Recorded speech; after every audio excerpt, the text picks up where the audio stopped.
اللهم صل وسلم على سيدنا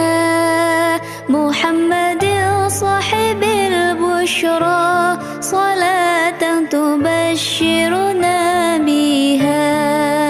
وأهلنا وأولادنا